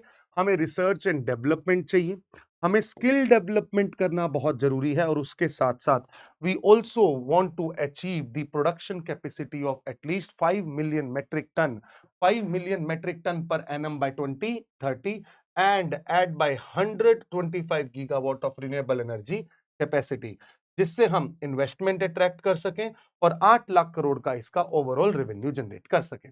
ठीक है, इसको कौन लेके आएगा? Ministry of new and renewable energy. But Bharat के अंदर बहुत सारे चैलेंजेस भी हैं as far as this entire thing is concern. वो चैलेंजेस क्या हैं? सबसे पहले चैलेंज के रूप में हमें नजर आता है हमारे पास रिसोर्सेज बहुत ही लिमिटेड है। ठीक है, पॉपुलेशन का प्रेशर बहुत ज्यादा है, रिसोर्सेज आर वेरी लिमिटेड। और क्यों रिसोर्सेज लिमिटेड हैं? क्योंकि लार्ज स्केल क्लाइमेट मिटिगेशन के जो ये प्रोजेक्ट्स होते हैं, इनके लिए बहुत रोबस्ट पॉलिसी मेजर्स चाहिए, इनके लिए बहुत रोबस्ट टेक्नोलॉजी चाहिए और रिसर्च एंड डेवलपमेंट चाहिए। वो यहाँ पे आके थोड़ा सा हमारे पास कम हो जाते हैं। एंड सेकेंडली अगर हम बात करें, with rising population in India, overall capacity हमारे पास कम हो जाती है। हमारे पास जो रिसोर्सेज अवेलेबल हैं, उनके ऊपर स्ट्रेन डेवलप होने लगता है, स्ट्रेस आने लगता है ना? Then we talk about vulnerability to climate impacts. जो क्लाइमेट इम्पैक्ट्स हैं उनसे हम वल्नरेबल हैं, राइट? क्योंकि ट्रॉपिकल नेशन है and tropical being a tropical nation we are the worst victim of climate change. We are going to be the worst victim, right? Sea level rise होना और ऊपर से कैपेसिटी बिल्डिंग नहीं है ना। हमारे पास टेक्नोलॉजी नहीं है, बैरियर है टेक्नोलॉजी का। क्यों टेक्नोलॉजी का बैरियर है? फंडिंग की कमी है। फंडिंग की कमी है तो इंफ्रास्ट्रक्चर नहीं है। इंफ्रास्ट्रक्चर का मतलब लेबोरेटरीज नहीं है। हमारे पास स्किल प्रोवाइड करने के लिए ओवरऑल फंड्स की कमी है। इसी वजह से इनोवेशन इनहिबिट होता है और उसी वजह से हम आगे नहीं बढ़ पाते हैं। These are the major challenges which are there in front of India at this point of time। अब जैसे कि मैंने बात किया कि प्रॉब्लम किस चीज की है? फंडिंग की। तो अब फंडिंग को दूर करने के लिए हमें सबसे बड़ी आवश्यकता है एक चीज की। वो क्या है? जिसे बोला जाता है क्लाइमेट फाइनेंस। यहाँ पे बहुत सारे डिफरेंट डिफरेंट फंड्स आएंगे जिनको हम डिस्कस करने वाले हैं और इनके बारे में बस आपने थोड़ा बहुत आइडिया रखना है कि ये किसके लिए है, किसको फंड करता है, इन चीजों का पता होना चाहिए। As far as climate finance is concerned, सबसे पहला फंड जो मेरे दिमाग में आता है that is global environment facility. Second fund that we will talk about here is in relation to the adaptation fund. Adaptation fund के बाद जो थर्ड फंड इस्टेब्लिश हुआ, this third fund is green climate fund. ठीक है, इसी green climate fund के साथ साथ दो फंड और आते हैं। One is SCCF, second one is LDCF, least developed countries fund. ठीक है, फिर सिक्स्थ फंड के रूप में आपको यहां पे दिखाई देगा loss and damage fund. Loss and damage fund. यहीं पे भारत के द्वारा अगर आप इंडिया की बात करते हैं तो इंडिया में हमने दो मेजर फंड स्टैब्लिश किए। One is national adaptation fund for climate change and second is national adaptation fund for climate change and second type of fund is national compensatory afforestation fund. National compensatory afforestation fund. Compensatory afforestation fund को मैंने आपको forest policies के अंदर बताया था कि जब भी फॉरेस्ट का यूज नॉन फॉरेस्ट पर्पस के लिए होता है, नॉन फॉरेस्ट पर्पस के लिए होता है, तब जो इंडस्ट्रीज हैं उन इंडस्ट्रीज को एक एक्ट के तहत compensatory afforestation management planning authority act के तहत, जो कि 2016 में आया था, इस एक्ट के तहत नेशनल कंपनसेटरी एफोरेस्टेशन फंड के अंदर क्या प्रोवाइड करना पड़ता है? इंडस्ट्रीज जो है वो पैसा देंगी। मान लीजिए मैं कोई एक इंडस्ट्री हूं और एक जंगल में बहुत सारा रिसोर्स मिला, मैं चाहता हूं कि उस फॉरेस्ट के रिसोर्सेज को एक्सप्लोर करूं, एक्सप्लॉइट करूं। तो what I would do is I would clear that patch of land. But उसके लिए जो वहां के रिसोर्सेज का, जो वहां के फॉरेस्ट रिसोर्सेज का नुकसान हुआ है, उसकी भरपाई भी मुझे करनी पड़ेगी और उसका पैसा देना पड़ेगा। वो पैसा जाएगा कहां पे? नेशनल कंपनसेटरी एफोरेस्टेशन फंड के अंदर वो पैसा जाएगा। ये जो नेशनल कंपनसेटरी एफोरेस्टेशन फंड है, कौन पे करेगा? इंडस्ट्री पे करेगी। जितना फंड ये पे करेगी उसका 10% हिस्सा NCAF में रहेगा और स्पेशल जो ये स्टेट कंपनसेटरी एफोरेस्टेशन फंड है उनके अंदर 90% पैसा रहेगा। ये दोनों फंड भारत के पब्लिक अकाउंट्स के अंदर लिस्टेड हैं। पब्लिक अकाउंट्स ऑफ इंडिया का ये भाग बनते हैं। This is national compensatory afforestation fund. अब आते हैं एक बार हम ओवरऑल फंड्स के ऊपर, जहां पे जो फंड्स सबसे इंपॉर्टेंट है उनको मैं पहले डिस्कस कर रहा हूं। Global environment facility. पहली बात तो आप एक चीज याद रखेंगे, ये है ट्रिक। जहां पे भी फैसिलिटी वर्ड लिखा आएगा, that facility will be equal to fund. That facility will be equal to fund, ये बात आप याद रखेंगे। यहां पे सबसे पहला फंड जैसा कि मैं बात करना चाह रहा हूं, that is global environment facility. Global environment facility को आप देखते हैं तो ये एक ऐसा फंड है जो कि अक्टूबर 1991 में स्टैब्लिश किया गया और अभी भी इसको कौन ऑपरेट करता है? This is being operated by world bank. ठीक है, वर्ल्ड बैंक द्वारा ऑपरेट किया जाता है। और इसका काम क्या है? इस फंड का काम है आप इन्वायरमेंटल सस्टेनेबिलिटी को प्रमोट करें। फिर बाद में डिस्टिंक्ट ऑर्गेनाइजेशंस 1992 में जब आई, तो उनको भी सपोर्ट करने के लिए इस फंड का यूज किया जाता है।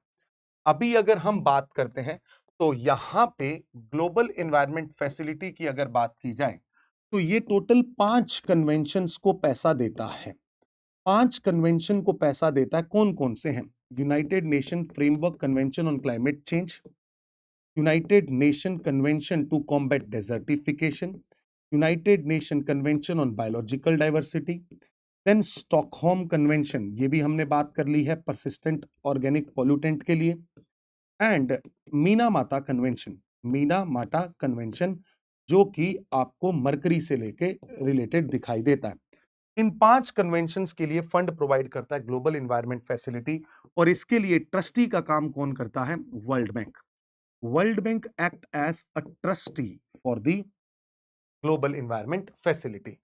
ठीक है। अब अगर आप जीईएफ के बारे में और जानकारी चाहते हैं, तो जीईएफ जो है, ये मैं आपको बता चुका हूं।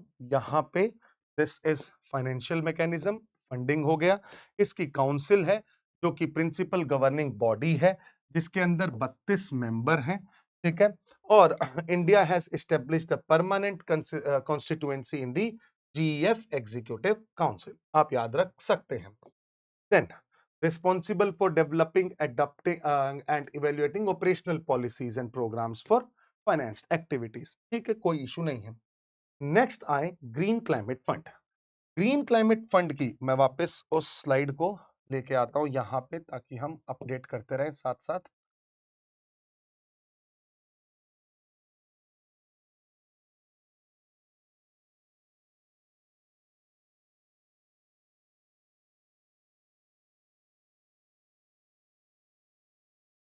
देखिए, जो यहाँ पे सेकंड फंड है ग्रीन क्लाइमेट फंड, इसको इस्टेब्लिश किया गया था कैनकन समिट के अंदर। कैनकन समिट के अंदर, कैनकन समिट के अंदर इसे इस्टेब्लिश किया गया। कैनकन समिट में जब ये बात आई कि ग्रीन क्लाइमेट फंड आएगा, और इसका जो हेडक्वार्टर रखा गया, that is in Songdo, right, South Korea के अंदर। ठीक है, हेडक्वार्टर रख दिया। फिर इसके अंदर पैसा क्या है? $100 बिलियन देना था। किसने? बाय 2020। किसने? डेवलप्ड नेशंस ने। किसके लिए? डेवलपिंग नेशंस के लिए। डेवलप्ड नेशन के द्वारा इसके अंदर पैसा आना था। अभी ये ग्रीन क्लाइमेट फंड को लेके बहुत बड़ा विवाद भी रहता है हमेशा, कि डेवलप्ड कंट्रीज मांगते हैं कि $100 बिलियन दो हमें हमेशा, है ना। तो यहाँ पे आप देखेंगे कि जो ये 2010 के अंदर यूएनएफ ट्रिपल सी के अंदर इसका एस्टेब्लिशमेंट हुआ, मैंने तो आपको पूरा बता दिया है कि भाई ये सोंगडो के अंदर हेडक्वार्टर और कैनकन समिट में आया था। Headquartered in Incheon, Songdo, South Korea, operates with the World Bank, serving as interim trustee. Central role in the collective efforts to mobilize $100 billion by 2020. GCF has adopted a balanced approach, allocating funds equally between mitigation and adaptation efforts. यानी जो adaptation और mitigation के efforts हैं, mitigation and adaptation के efforts हैं, उनके लिए ये फंड दिया जाएगा। मिटिगेशन एंड अडेप्टेशन के लिए ये फंड दिया जाएगा। पिछली क्लास में इनका डिफरेंस समझा दिया था। फिर अडेप्टेशन फंड जो है, अडेप्टेशन मेजर्स के लिए, अडेप्टेशन मेजर्स के लिए इस्टेब्लिश किया गया था। और ये फंड जब इस्टेब्लिश किया गया था, ये क्योटो प्रोटोकॉल के तहत इस्टेब्लिश किया गया। क्योंकि आपको पता होगा, जब भी क्लीन डेवलपमेंट मैकेनिज्म के थ्रू फ्लेक्सिबल मार्केट में कार्बन ट्रेड होता था, तब उस ट्रेड से, जो ट्रेड होता था, उस ट्रेड में, जैसे आज आपने कोई शेयर बेचा तो आपके ऊपर सिक्योरिटी ट्रांजैक्शन टैक्स लगता है, वैसे ही यहां पे भी जब आप कार्बन क्रेडिट्स को ट्रेड करते थे, तब टैक्स लगा करता था। उसकी प्रोसीड्स जो 2% share of proceed proceeds that are generated because of, जो कि जनरेट की गई किसकी वजह से? किसकी वजह से जनरेट की गई? जो ट्रेड हुआ उससे, उसके थ्रू आया। ठीक है, अडेप्टेशन फंड हो गया। देन नेक्स्ट हियर इज, इसको हम पीछे वाली स्लाइड को क्या करते हैं, डिलीट कर देते हैं। अडेप्टेशन फंड, अडेप्टेशन फंड के बाद जैसा कि मैंने लिखा है एससीसीएफ, ये है the special climate change fund, जिसको स्टेब्लिश किया गया ड्यूरिंग 2001। इसको मैनेज कौन कर रहा है? जीईएफ मैनेज करता है इसको, है ना। जो SCCF है, it plays a pivotal role in enabling the integration of resilience and adaptation into broader initiatives backed by the GEF Trust Fund. कौन बैक कर रहा है? GEF Trust Fund कर रहा है। प्रोजेक्ट्स किसके रिलेटेड टू? अडेप्टेशन, उसके साथ साथ technology transfer and capacity building. ठीक है, बहुत सारे सेक्टर्स में, एनर्जी, ट्रांसपोर्टेशन, इंडस्ट्री, एग्रीकल्चर के सेक्टर में SCCF। Then next here is the biocarbon fund initiative. ये भी सस्टेनेबल फॉरेस्ट लैंडस्केप के लिए आया। देखो, biocarbon fund initiative for sustainable forest initiative for sustainable landscape is a multilateral fund which will be backed by various donor governments and will be overseen by the World Bank. Will be overseen by the World Bank. आपने एक strategy देखी होगी जिसको हम REDD और REDD plus strategy के नाम से जानते हैं। REDD और REDD प्लस स्ट्रेटजी जो है वो ये कहती हैं हम रिड्यूस करना चाहते हैं एमिशन को डिफोरेस्टेशन और डिग्रेडेशन के थ्रू।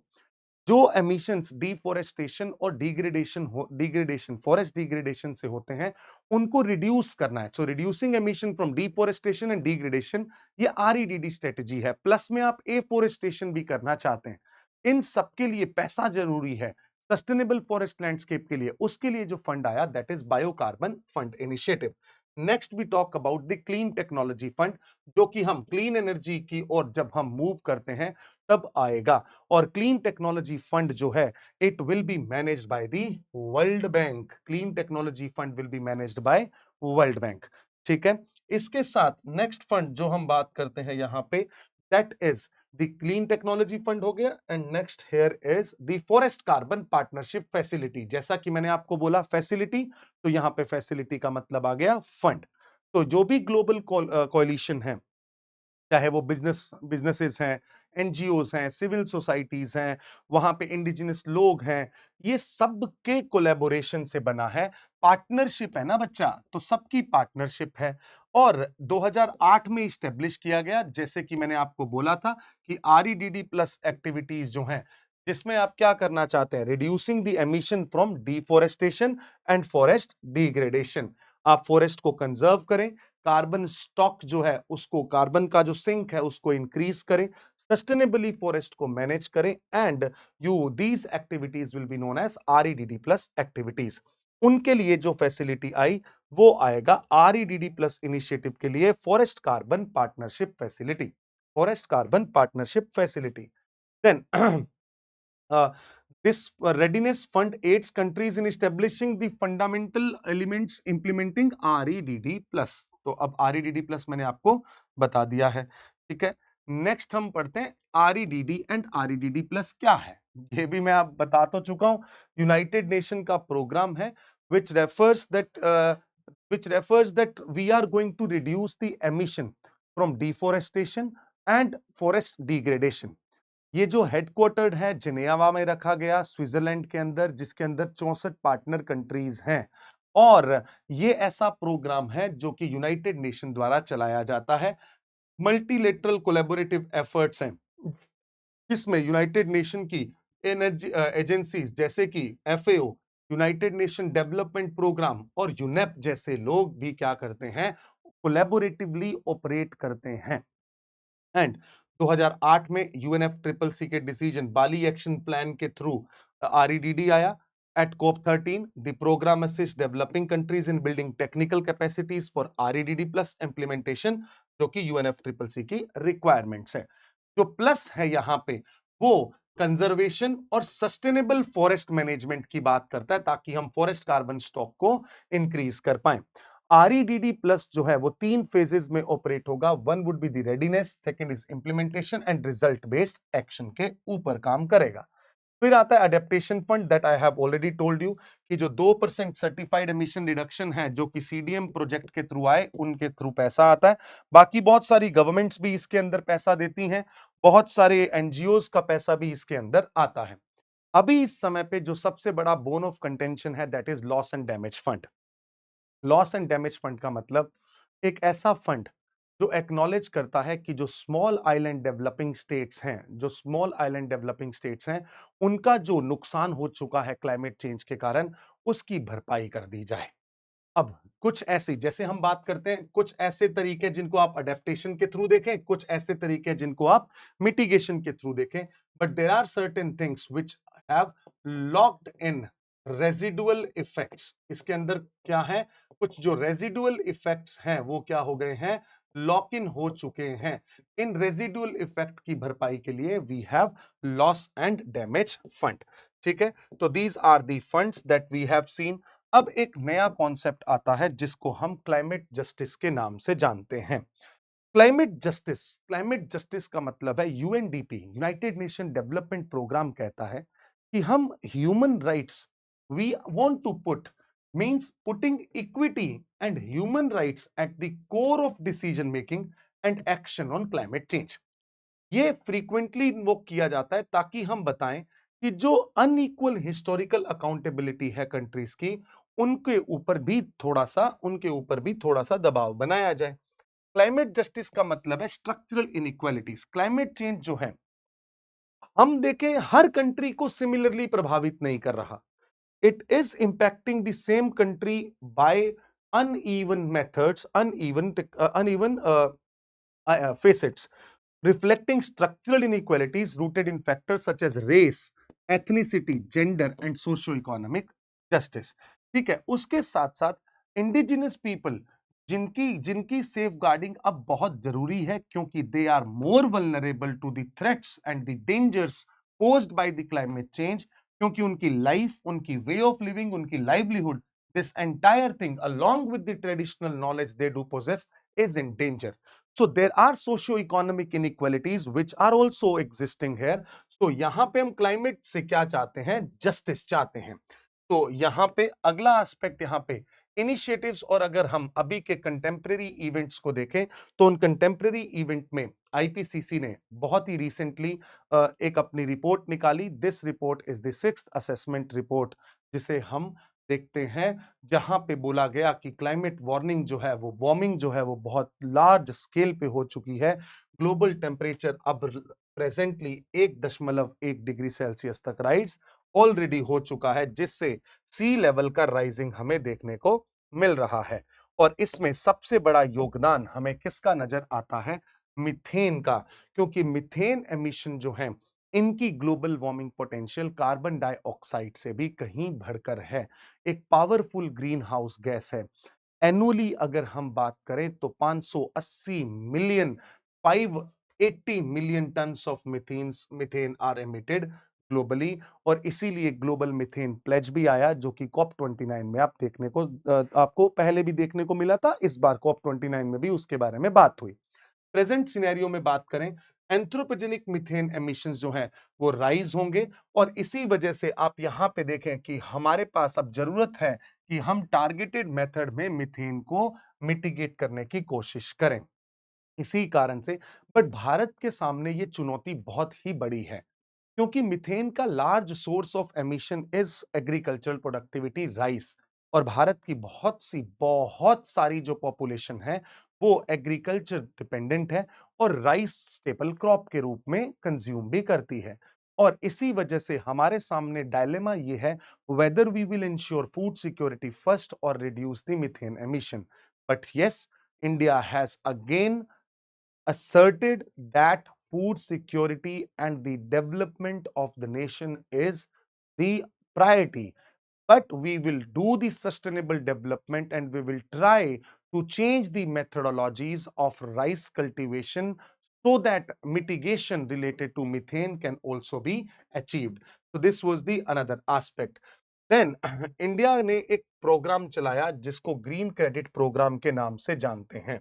ये एक ऐसी मार्केट ड्रिवन स्कीम है जहां पे ग्रुप्स, इंडिविजुअल्स, कम्युनिटीज और private enterprises to undertake environmentally positive action across diverse sectors।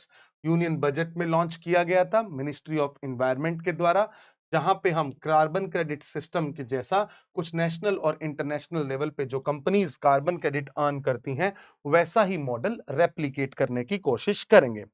Then the next aspect is the global stocktake report. ये जो अभी रिसेंट जो इवेंट्स हैं उनकी हम बात कर रहे हैं। ग्लोबल स्टॉकटेक के बारे में मैंने बोला था कि 2023 में पहला ग्लोबल स्टॉकटेक होगा। फर्स्ट ग्लोबल स्टॉकटेक 2023 में होना था और ग्लोबल स्टॉकटेक का मतलब है पेरिस एग्रीमेंट के अंदर जो हमने अपने आईएनडीसीज दिए हैं, इनका असेसमेंट होगा, इनकी प्रोग्रेस देखी जाएगी और ये हर 5 साल में एक बार होगा। पहला हुआ 2023 में, दूसरा होगा 2028 में, ताकि हम इवैल्यूएट कर सकें हमारे efforts in reducing the green house gases. ये मेंशन था पेरिस एग्रीमेंट के अंदर, पेरिस एग्रीमेंट के अंदर, right. And finally the last aspect here is the रुकिए एक minute, this is United nation ocean conference. ये जो यूनाइटेड नेशन ओशियन कॉन्फ्रेंस है, ये भी कहने की कोशिश करती है कि हम अब अपना जो ध्यान है ओशियंस की ओर भी आकर्षित करें, जहां पे डीप सी माइनिंग जैसी डीप सी माइनिंग उनको देखा जाए और उसके साथ साथ जो हमारे कार्बन सीक्वेस्ट्रेशन की टेक्नोलॉजीज हैं, जो हमारे ओशियंस हैं, उनका तापमान जो बढ़ता जा रहा है उसको भी ध्यान में रखें, ताकि हम ओशन की कैपेसिटी को इंक्रीज कर सके to sequester the carbon. Next here is the innovation roadmap for the mission integrated biorefineries. ये जो लॉन्च किया गया ब्राजील और कनाडा के द्वारा, यूरोपियन कमीशन इसके साथ है और यूके। इसमें ये चाहते हैं कि जो बायो रिफाइनिंग है, यानी कि जो बायो रिफाइनरीज हैं, बायो रिफाइनरीज यानी कि बायो इथेनॉल, बायो ब्यूटेनॉल जो बना रही हैं, उन रिफाइनरीज का इंटीग्रेशन किया जाए, ताकि ये जो फाइनेंसेस हैं इनके अंदर, उनमें जो कमी है उस गैप को ब्रिज किया जा सके। That was the mission integrated biorefineries. ठीक है, इसके बाद बायोफ्यूल्स को लेकर वो था carbon border adjustment mechanism. This is the last part for today's class, क्योंकि इसके बाद we are done with this entire aspect. Carbon border adjustment mechanism क्या है, let me briefly explain you. देखें क्या हुआ, ये कॉन्सेप्ट जो शुरुआत की गई इसकी, that is being initiated by European union. European union कहता है कि लेट से ये यूरोपियन यूनियन है, ये इंडिया है। इंडिया में एक कंपनी है जो कि स्टील बना रही है। जो इंडिया की स्टील मेकिंग कंपनी है, यहां पे इन्वायरमेंटल नॉर्म्स कंपैरेटिवली क्या है, रिलैक्स हैं। और उसके साथ साथ इस स्टील मेकिंग कंपनी को कोई कार्बन एमिशन के टारगेट भी नहीं है, कार्बन एमिशन के टारगेट भी नहीं है, बिल्कुल सही है। तो इसने क्या किया, स्टील प्रोड्यूस किया और उस स्टील का प्राइस आया 100 rupees per ton, let's say. ठीक है, just hypothetical scenario. European union में कार्बन टारगेट्स हैं और उसके साथ साथ आपको कार्बन मार्केट से कार्बन को बाय करना पड़ता है, एक बात। दूसरा, आपके पास बाइंडिंग टारगेट्स हैं, आपको टेक्नोलॉजी को क्या करना पड़ेगा, इनोवेट करना पड़ेगा। तो इन सब के अंदर, इन सब के कारण यूरोपियन यूनियन में जो स्टील मेकिंग कंपनी है, उसको 150 रुपीज का पर टन क्या पड़ता है, स्टील पड़ता है। अब अगर इंडिया का स्टील यूरोपियन यूनियन जाएगा, यूरोपियन यूनियन के देशों में जाएगा, तो डेफिनेटली इसके प्राइसेस कम हैं। तो यहां की यूरोपियन यूनियन की जो डोमेस्टिक कंपनीज हैं, उनको क्या होगा, नुकसान होगा। तो यूरोपियन यूनियन कहता है कि ये हमारा बॉर्डर है, इस बॉर्डर पे ही हम जो आपने कार्बन का एमिशन एक्स्ट्रा किया है, जो कार्बन का एमिशन आपने एक्स्ट्रा किया है, वो हम कहां पे एडजस्ट कर देंगे, बॉर्डर पे ही एडजस्ट कर देंगे और फिर आपका स्टील हमारे यहां पे एंटर करेगा। मतलब हम एक नया टैक्स लगाएंगे, हम एक नई ड्यूटी ऐड करेंगे यहां पे, जिसकी वजह से कार्बन बॉर्डर को, कार्बन के टैक्स को एडजस्ट किया जा सके, एक्सेसिव एमिशन को एडजस्ट किया जा सके, and with the help of which we will try to achieve कि हम इस पूरे मैकेनिज्म के थ्रू नॉन ईयू कंट्रीज में मोर स्ट्रिंजेंट एनवायरमेंटल रेगुलेशन को अडॉप्ट करवाने में मदद कर सकें। बट भारत इसके अभी कंप्लीटली अगेंस्ट है, क्योंकि यहां पे जो ये हमारे ऊपर दबाव बनाया जा रहा है, दिस एंटायर जो प्रेशर है, this pressure is something which is not good for the Indian industries, right. तो ओवरऑल अगर हम बात करें, क्लाइमेट चेंज को एड्रेस करना is necessary, but it will require the inclusive approach, it will require the international cooperation, it will require the help from developed nations to the developing nations so that finances can be arranged in a manner and we as a humanity can collectively take steps to fight against the global warming and climate change, which is now a bigger threat to humanity for our beloved planet Earth. Thank you so much. We'll see you next time with the another lecture related to environment. Goodbye.